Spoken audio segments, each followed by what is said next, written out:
So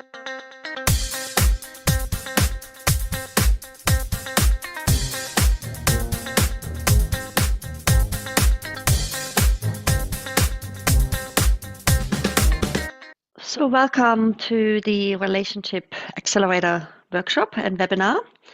So I like to start with just sharing that I'm a Saxon woman, and I'm standing here on the land of the Wurundjeri people of the Kulin Nation in Melbourne. And I like to pay my respects to their elders past and present and emerging. So the purpose of the webinar today is to really gain some practical skills around healthy relationships at work and how to lead high-performing teams. And I'd like to share with you why I'm doing this. Why am I interested in helping teams to evolve and to have better relationships at work and to ultimately for the company to thrive? So I grew up in Eastern Germany behind the Berlin Wall under Russian occupation. So I've experienced quite my formative years under a dictatorship leadership. I also experienced this sort of education of the history of the Second World War, which I grew up really deeply with. And I remember really distinctly a time when I was standing in one of the concentration camps in Germany and learning about the horrors of the Holocaust. And as a child, I was thinking, like, what the heck happened here that my ancestors did this to each other, that people can get into this state of what I feel complete collective stupidity and dehumanization. So I made it my mission in my life to understand human nature and how people are with each other in groups. I traveled the world, I lived in America, I lived in Africa, and everywhere I learned about the history, of slavery, of the apartheid in South Africa. And I realized that this must be part of our human psyche, that we end up in this competitive, separative dehumanization way with people that we are scared of. So we can go down the way of indoctrination and collective stupidity, or what I learned through my work as a facilitator and my studies around group work, we can go down the route of collective intelligence. So I became really passionate about teaching people how to work in groups better together. I'm a facilitation skills trainer. I'm doing team development and culture change in organizations. And I'm helping people to move from, conflict to trust and from competition to collaboration. So this is my why. This is why I'm doing this work. And it is important to me to help people to live better together so we have actually a peaceful life. And I hope I can inspire you in this webinar and give you some tips that you can take away in your work. So I have a little culture as well, so how I like to run this webinar. I know usually you just sort of join in and just have cameras off and just listen. I like to do it a little bit different. We have an hour and a half together, so I always like to offer a little bit of interactiveness and engagement so you can actually talk to each other and share your thoughts. So there will be a little bit of pair work at some point where I put you into breakout rooms, a bit of group activity, and I would love to have your cameras on so I can see your reactions if that's possible for you. I will present some concepts, and I'm really inspiring you to stand in some of the values that I'm listing here on that PowerPoint, which is really embracing difference and different perspectives. So if you disagree with something I'm saying, that's fine. I'm really welcoming and giving permission to disagree, because I think it is important for us all to be able to work with disagreement, because this is where collective intelligence is born. I also invite you to just see each other as equal worth. I'm just as equal as you are on a journey of understanding teams and human nature. And when you're sharing in your breakout rooms, I invite you to speak from the I. So speak from your own experience rather than a generalization, because this is really powerful. I hope that all makes sense and you can all come along with that. Okay, well, I read all your, yeah, the form you completed, of course, and there's quite a few interesting expectations that you are bringing. So you can see, and some of you put it, I think, I don't know if some of you put in the chat. No, no one put in the chat why you're here, but thanks for telling us your role. So the things I picked up is like, around navigating conflicts and personal clashes, um, the big issue of silos in big organizations, of course, um, how to create psychological safety, um, how to manage diverse teams, particular also over a distance. And some of you are here to develop some personal skills and leadership capabilities.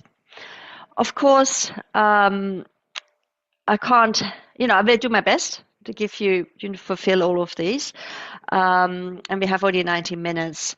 But what I hope that you will get is some insights in some of the questions you're coming with today. Some of the common challenges that you mentioned is, geographic separation and virtual connection, which I've been working a lot with large global teams, and the issue of getting connection there. Time poverty for actually doing relationship work in your teams, how to work with strong personalities, personality differences, resistances to change, etc. So you can see there's many, many more. And what I would like to say here is that as part of this webinar, I'm offering a free sort of relationship breakthrough session, I call it. And I put the link to that in the chat. So if you like to unravel some of the challenges that you're personally working with in your relationships, you're welcome to join me at this session. It's a 45-minute session, and we can just unpack a little bit your particular unique challenge. So you're welcome to join me on that for free. Okay, so out of all this is the agenda of what we're going to work with today. So I will talk a little bit about the real problem, why teams get stuck and what's going on. Then I will share with you my opportunity framework around how to actually create healthy relationships at work and high-performing teams.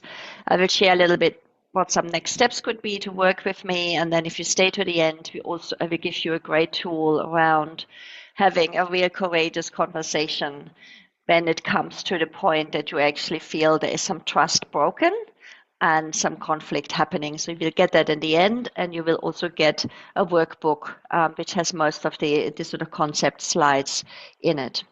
If you got any questions, either put your hand up or put it in the chat, and I see if I can answer it as we go along. But I like to do a quick poll, so let me just pull that up. I like to understand how much time you're spending on relationship issues in your organization. All right. So the results, there we are. It's interesting. I think we have a real good mix. We got a few people thinking 20 to 30%, 40 to 50, up to 20. So I mean, overall, there's quite a lot of energy. And I mean, this is not just probably we're actually managing the tension. In addition to that is our attention, our energy that goes into this, not even mentioning the sleepless nights that can come with relationship tension. So of course, we want to change that, right? This is a real problem, and we wanna create a relational atmosphere, a culture at work where you can actually focus on the meaningful work. Okay, so let's go and discuss some of the main problems. So the real problem, I like to take you on a little journey of a team, what I call to greatness. It's based on the Bruce Tuckman's model of team development. Every team goes through there, and ultimately we want to achieve high performance, right? So the first level of a team is to have, um, you know, what he calls is the sort of forming stage. So it's a bit like a cocktail party, right? You all are really friendly to each other. You want to know how the ropes go when you refresh into a new team.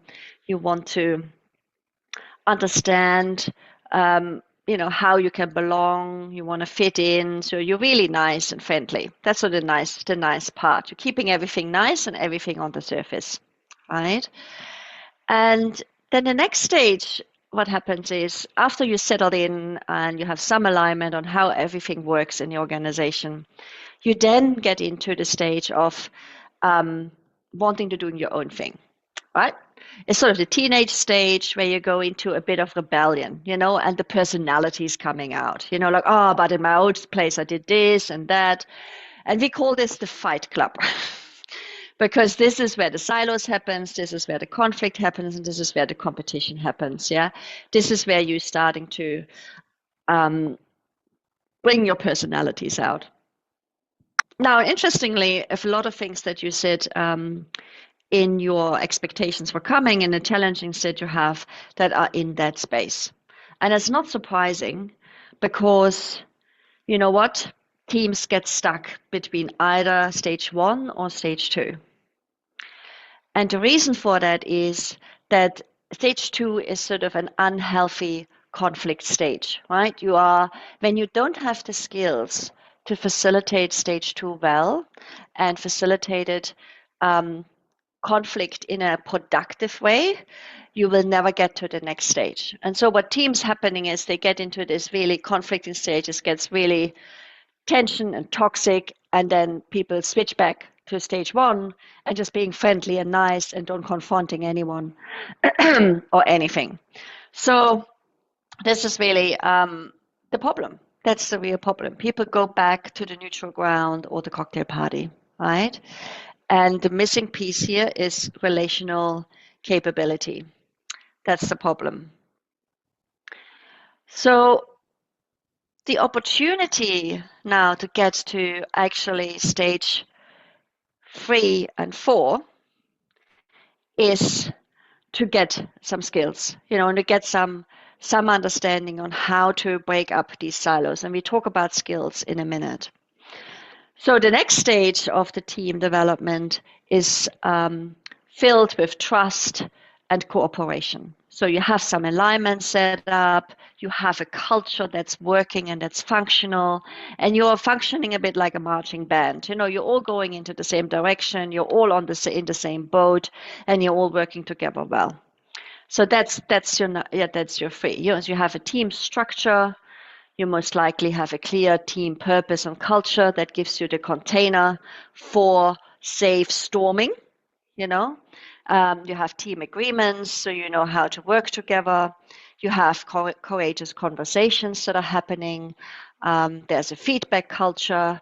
The team really values differences, and conflict and disagreements are cleared up quickly, and they don't get stored until they get escalated. Yeah, so this is a really awesome team, right? It's working, it's functioning, but it's not the last level. So lots of teams thinking, oh, we got there. We are at the right spot, we're a good spot, we have a culture, we're working well together, that's great. But there is actually another level. And that's when a team really reaches greatness. And that's when there is more empowerment going on. Everyone is actually not just complying to the agreements, they actually really committed to the shared goal. They have a real buy-in in the shared goal. Yeah, there is an interdependence with each other. There's a reliance on each other versus conformity. There is a commitment to a shared goal. People take personal responsibility to make it happen and to achieve the goal. There's a lot of personal power presence. People are not scared to speak up. People are really knowing their own why they are there, and they are really committed to that achievement. And there is a lot of truthfulness and agility and ultimately collective intelligence. And here's how you get there, right? So when we work with teams, we always start with creating a foundation. You need to have a strong foundation to come from a cocktail party to the fight club in a safe way, right? You can't manage conflict and master conflict if you don't have a culture and and the purpose set up and foundations and agreements set up. And those agreements are done together with the team. Then you need some skills around mastering conflict, right? So you can actually work out and to challenge people when they are not in the agreed culture, challenge people when they are separating into silos and don't see the bigger picture. So you have to have skills and have these courageous conversations. And then you start learning how to optimize collaboration. You learn tools to get into greatness. And then you're able to realize your company's purpose and ultimately leave a legacy, right? And have a ripple effect with what you're doing. You're all in the same boat as the team and in the organization. So this is where you want to get to overcome this problem of getting stuck between either level 1 or 2. So quick exercise. I will put you in pairs so you can so you can talk as well. And I would like you to think of a team that you've been part of or you are even in now. And then I like you to share with each other what stage are you stuck in and what are the relational patterns that keep you there. So you got about 3 minutes each to chat about that. All right. It's interesting. Personalities is an interesting thing because I have a belief it doesn't matter what personality you have, it's about how you actually relate with the differences, you know? So I just tell you a little story. Like when I started out as a facilitation trainer, I was sort of one of 3 in a team to run our first program. And the other 2, or all 3 of us, we were very, very different personalities and very, very different way of going about it. And we used the tools. So we had a chat about what's our individual intentions for the program, what's our joint intention. And we had a good storming conversation by just creating a joint intention and a joint culture. And the program became a total success. And I actually really appreciated the different personalities because they brought such a different thing to what I was bringing, you know? So yes, we have sometimes this story, oh, these are just personalities, we can't do anything about it. Or we have clashes because we just, you know, we have different personalities. But my encouragement is to not stop there, right? There is a way. And the diversity, that's what valuing diversity is I'm talking about. The diversity actually brings the collective intelligence. You just have to find a way on how to relate and how to communicate and how to learn how to communicate with each other, even though you're very diverse. So, I mean, I guess the key insight that I like to get across is, you know, that team dysfunction is not necessarily a performance problem, but it's a relational problem, right? You need to understand relational skills and relational capabilities with diverse people, and it cannot be solved just through transactional processes, right? You have to relate in the workplace and have to have skills to do that. And we're going to talk about that in a minute. I just want to share with you how we work with organizations. So you can see that, you know, organizations often focus really highly on strategy because this is where we play to win. They want to get the money, they want to get the profitability, and of course, money is like oxygen for an organization. They need that. Strategy is highly important. But then to actually execute the strategy, right? The execution of the strategy gets basically accelerated by having a good culture. So the culture of an organization has to be developed alongside a strategy. And that's how we work with organizations. Particular younger organizations who grow really fast, they just focus on strategy, strategy, strategy, and then they get stuck on the actual execution because the culture takes people away from the actual work and into relationship tension. right? And we noticed that having actually some impact on leadership development, like some team building or some communication skills or relationship skills, actually increases the execution speed 3 to 5 times. There is research around that. Yeah. So we think the culture is really the glue that holds the organization together. It's the oil that makes it go faster, and it's the energy that drives happiness and high performance. Yeah. And we do 4 stages, but we also work with organizations quite unique. Like we always have a chat on where they really need the help. Is it actually the conflict, like you said, Fleur? Is this just having a workshop together as a team to have a light touch storming? Which is like finding out actually our joint agreements, which is a great opportunity to storm. Or do we need anything else? So these are the 4 stages that we go through to get people, get teams to greatness. If you do want to continue the conversation with me about this, I put my calendar link into the chat. So book a course, just a 15 minutes call to have a bit of a chat on what that actually might mean to you if you are coming from an organizational level. All right, so let's look at the opportunity framework. So I know many of you are here to um, learn some skills and find some solutions around this. So I created the 4 pillars of healthy relating, and they're including the leadership competencies that are needed to build healthy relationships and high performance at work. The competencies are based on a book called The Essence of Facilitation. They are based on the facilitation training work that I'm doing. And it's been like over 30 years that we've been training these competencies. And we know, and I've been working with them for over a couple of decades now. I know that these competencies help for groups and teams to go to greatness. So let's have a look at these. So in my programs, I talk about those 4 pillars. And we're starting with presence. So I just want to say, you can learn a lot of tools around how to do courageous conversations, how to give strong feedback, how to create a purpose and culture.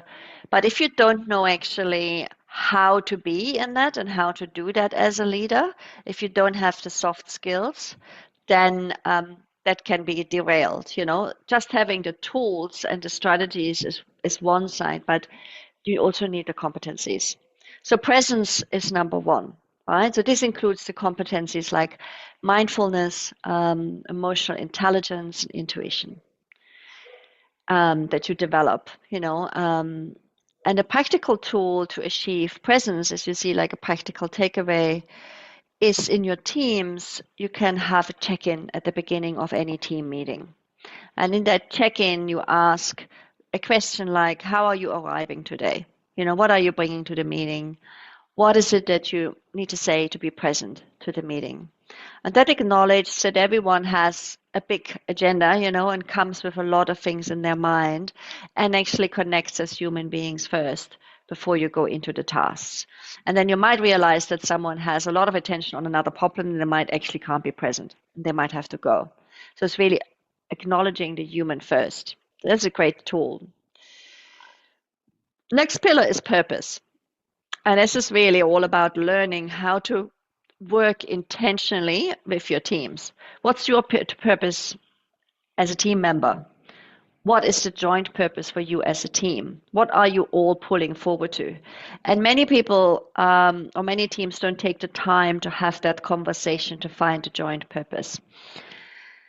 And this is where, people are just don't buy into it anymore for a longer time, or that's where the conflict's starting because they're not speaking up when you're actually agreeing the purpose. So there's a whole skill around this. So developing a purpose and culture really powerfully creates safety and trust, right? In a psychological safe environment if that's done well. And you create a certain level of intentionality as a team rather than just sitting passive on the bus. You get people who are intentionally committed to achieving the goal. And yeah, many teams jump over this step because they just don't think, they don't value it as much. But I know from my own experience, every time I've done that with a team, their performance speeds up incredibly. spending a day together on actually nutting that out and having some good conversations to get this together helps the performance in the longer term. So practical tips is here, like ask your team, what are you actually really here to achieve? And also purpose is linked to meetings. Does your meeting has a purpose? Every meeting should have a purpose. So you're really clear of what you want to achieve. So it's not just sitting there and talking. All right, the next pillar is power. So power really acknowledges that there's always, relationships have power dynamics, and we can get into certain power dynamics and get stuck there. And we can either work with them consciously or unconsciously. So this really is the skills to learn around how to create power with. When you notice like there is a power imbalance, people not feeling safe to speak up, how can I create power with as a leader? It comes down to integrity, is everyone actually doing what they say they do? And it's also the skill of truthfulness. How truthful can you be as a leader or a team member in your teams? And how can you develop truthfulness as a capability through feedback processes, through safe ways of working together. Again, a practical tip here could be like a power check. When you go into a conversation, feel into who has the power here. Is it me because of my position, or is it the other person? Right? And how can I create a bit of equalization? How can I create power with? How can I create us both being at the same place? And the last one is process wizardry, right? You need to have relational processes for a team to work. Otherwise, you go back to your worst habits, right? When it comes to stress and tension. So having process understanding and different, knowing what processes to use, like for decision making, for feedback. We're talking later about the repair process. The check-in is a process. How to clear up conflict quickly are processes. So there are many processes in the book that's called The Art of Facilitation by Dale Hunter. That's the book that our training is based on. You can get that on Amazon. There's lots of processes in there, and it's a great book to read. Competencies in the wizardry is really no point having a process if you're not good at powerful listening and powerful speaking. Yeah.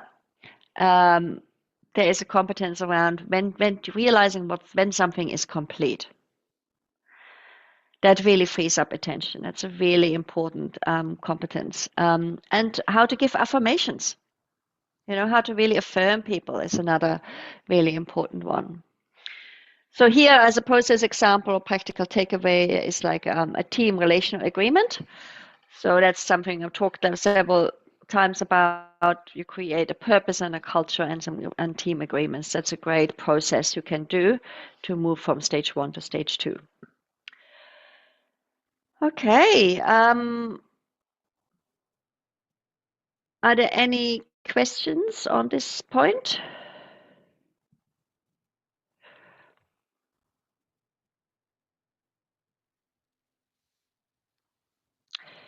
All right. So I'd like to do a bit of practice again. I want to dive a little bit deeper into presence. Presence, and you probably have heard presence is like our ability to focus. You might have heard it in a sort of spiritual sense of being just in the now, rather than in the past or in the future. It's your ability to be focused in the moment. Yeah, it is about self-awareness and relational attunement, because you can actually feel someone else being with you. So we call this skill being with that we're teaching. And it's a really powerful skill. So when someone gets a bit emotional or just shares about, needs to empty what's going on in their stress, you can just be with them. You don't have to correspond. You don't have to get into dialogue. You can just be with them. And that means that you're just holding space for them and for the conversation. So as a facilitator, we often hold space. And that energy of holding space and just being with, like being just calm in yourself to be able to hold space for someone to share where they are at, creates psychological safety. It creates It shifts people's energies. It shifts actually emotions into more of a higher state. People can work through it. Being with is just a magical skill. Use it with your partners. Use it with your children. Use it with your family. It's just incredible to have. Yeah. Um, when you work in cross-cultural teams, presence also requires a certain cultural humility. Just recognizing I do not understand that culture, right? Or your communication styles are very different. Just tuning into learning and just being. And it's okay not to understand sometimes someone, you can just be with them and they still feel heard. Okay, so I'd like you to do an exercise. So what happens normally when you get triggered and you feel some tension in a relationship? We all have a certain pattern. We either move to withdrawing, yeah, we go into submissive pattern, or we go into a control and fighting pattern, or we just avoid people completely, or we people please. And these are really the fight, flight, and freeze responses of our limbic system, right? We can get triggered. These are the responses we have. So it's good to be aware of those, because then you can actually lean back in and move back into power by doing something different. So I like for us to spend 2 minutes in silence and I like you to be with yourself and be with the group. And what I mean by that is I like you to put your attention out to the group that you're seeing here. And it's actually really powerful online as well. So I know some of you really work with lots of virtual meetings. I've done a lot of virtual facilitation training, and we're doing these exercises virtually as well. You can actually feel someone else. So if you could turn the cameras on for this, that'd be awesome if that's possible. And just give me 2 minutes of your time. So instead of doing emails or other things, and do double if you can, just enjoy a moment of 2 minutes of nothingness. And I like you to just take a breath. And let me put, I just trust me. I will look at the 2 minutes, right? So starting now. So just take a breath and just feel what it feels like to sit on your own chair, what's going on for you, and then just put your attention out to the group and look at each of the group members without needing to lock into eye contact. Just be with each of them maybe for like 30 seconds each, or less than that, 10 seconds, and just go around the room. And just notice what comes up for you, where you want to go. So great. It was fantastic to hear your feedback around the powerful listening exercise and how you felt like some of you were like, oh, I was really good at listening, but I wasn't great at speaking my intention and really taking ownership of what I really, really want. So fantastic insights. So let's leave it there. I can't go through all four of them in my explanations. So you just had a bit of a taste of some of the capacities for the presence and for the powerful listening. But let's now have a moment for you to do a little diagnostic. Like just as a self-assessment, take 5 minutes to go through those questions and score yourself on a scale of 1 to 5 to see where are you, maybe where are some growth areas for you in the 4 elements. I'll let you do that now.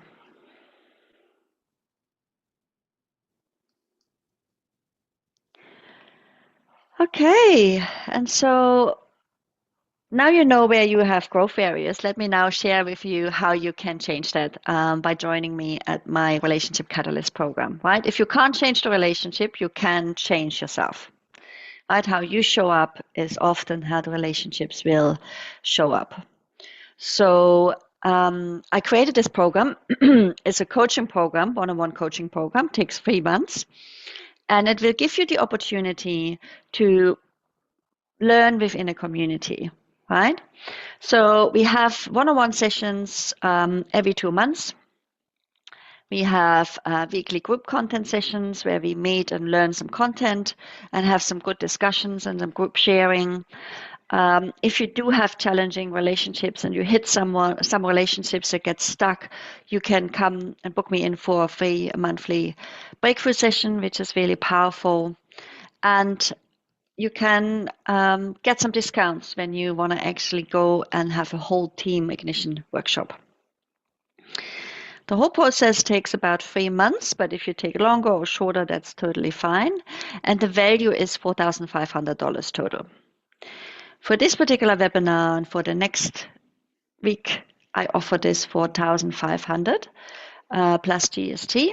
So go away to your managers. I'm still, recruiting people for this next program, and please join me and work with me if you are interested, and if anything of what you heard today was of use for you. And become a relationship catalyst in your organization. Now let's talk about the repair framework. So if trust is broken, then you need to rebuild trust, right? And how do you do that? And I'm a big believer that you have two choices, right? You can either choose resentment and store it for later. If you choose that path, that means that you will get, quite overwhelmed easily. Your attention gets stuck in a lot of resentment, and it's really slowly poisoning yourself. It's not really helping you to get back at them. If you choose the other path, which is speak about it early and either speak about it early if you can, and the relationship is still important to you and you want to continue with the relationship, or if the relationship is not important to you, then the relationship is done, and then forgive that person and let it go. That's actually the two options, depending on where your relationship is going. But if you're still at work and you're still in the relationship, I recommend to you to speak about it as early as possible. And here's a little framework that might help you along. So first of all, R stands for recognizing the break. Acknowledging, hey, I have a feeling that I feel a bit less trust around you. Don't use the big words like I'm not trusting you. Use like I'm feeling a bit less trust around you. And something has come up recently that really has upset me. Could we talk about it? Yeah. Recognize the break. Before you can rebuild anything, you have to name what happened without blame. Then go into inquiry, right? And really get curious, like what actually happened for the other person. Use your presence and your listening. What happened? How did they experience it? If it's you that has been triggered first and is reaching out for the conversation, then I would say speak about what happens for you and take personal responsibility in the first hearing, and then inquire. So E and P are really going in rounds sometimes, back and forth. And then when you have done this, you will naturally get to a point where you will find some requests come in, like some agreements, some new behavior changes that you both come up with. So have an agreement. Like what are some behavior changes that we need to have in order to move forward? So we're avoiding that this happens again. And then, of course, invest into the follow-through. Now, this is often where it breaks down because people have these great chats and the agreement, but then they go back to the old behaviors. So I would say when you do the agreement, check in with each other and say, hey, I know behavior change takes a bit of time. When can we have an agreement? And when we have a check-in about it to see how you're both going with it? Okay, let's do it. Let's do it once a week at the moment until we are getting a hang of this, right? So have a check-in. It's human nature that it takes a while. Don't blame each other for getting it wrong, right? Find a way of supporting each other to have this new behavior. And then reinforce the new pattern. So every time you see the new pattern, speak to people, speak it, and say, hey, I noticed you've done this really great and it was really amazing for me, and be really specific. Okay, so I leave you with that. One more thing before we go is to, what's one thing that you are committed to doing differently? And if you could put this to the chat, would be really great. Of all the things you heard, what is one thing you do differently? The next slide will show you my contact details, so please reach out to me if you're still in the next week want to start the program, come along, or email me back and I will book a time with you to have a chat to see how you can benefit from the program. It was great to have you. Goodbye.